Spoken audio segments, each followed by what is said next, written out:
Palestine. Free, free Palestine. Free, free, free Palestine. Free, free, free Palestine. ඕන තරම් ලෝකයේ මිනිස්සු දිවි පරදුවට තිබිලා මැරලා තියෙනවා මේ යුද්ධ වලින් සටන් වලින්. හැබැයි ලෝකේ අත්පත් කරගත්ත දෙයක් නැහැ.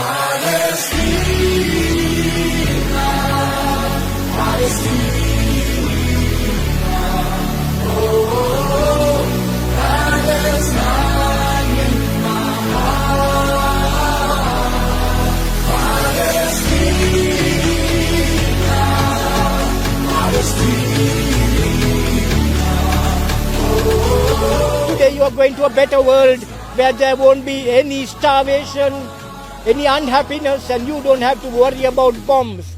What sort of world are we living in today? Have we got to die to be in peace? Have anybody in this world got to die to be in peace? To die to be without hunger?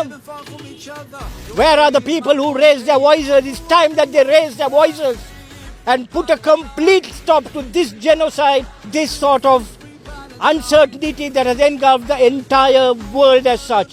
Israel Palestine அவங்களுக்கு அகதியா வந்த Palestine நாடு தான் அவங்க. ஆனால் இன்றைக்கு Palestine மக்கள் சொந்த நாட்டிலே அகதியா காணுகிறோம். அதே மாதிரி தான் எங்களுக்கு தெரியும் சிறுவர்களை இன்றைக்கு பசியில் வச்சு கொண்டிருக்கிறாங்க. இதுக்கு முந்தி பாம்ஸ் போட்டாங்க. அதே மாதிரி தான் ஹாஸ்பிட்டலுக்கு அவங்க அட்டாக் பண்ணினாங்க. அவங்களுக்கு நாங்கள் இஸ்ரேலை பற்றி பேச போனால் அமெரிக்கா பார்த்தா இன்றைக்கி அவங்களுக்கு இந்த உலக சட்டம் யுத்த சட்டங்கள் ஒன்றும் அமெரிக்காவுக்கும் இஸ்ரேலுக்கும் இல்லாத மாதிரி தான் எங்களுக்கு விளங்குது. මේක උන්ගේ බලපුරුවන්කාරකම් පෙන්නන යුද්ධයක් විතරක් නෙමෙයි කිසිම සාධාරණ හේතුවක් නැතිව මේ යුද්ධයක් පටන් අරන් තියෙනවා. තමන්ගේ බල උමනාවන් වෙනුවෙන් මේ කරන සෙල්ලම මේ යුද්ධය නවත්තන්න මේවා ජීවිතවලින් වන්දි ගෙවන්න වෙන්නේ. ලෝකේ බොහෝ රටවල ජනතාවට මේක බලපානවා. අපේ ඉල්ලීම තියෙන ඊශ්‍රායලේ ජනතාවත් දැන් වන්දි ගෙවනවා.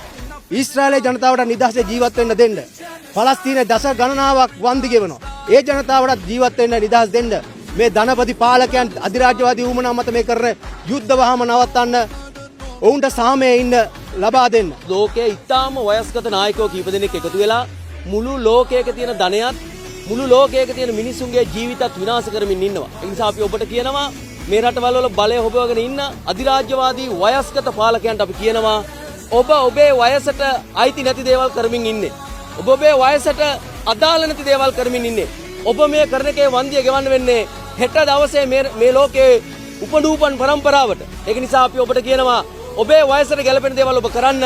ඔබට අයිතිය නැහැ මේ ලෝකයේ ඉන්න අනාගත මිනිසුන්ගේ ජීවිතය විනාශ කරන්න.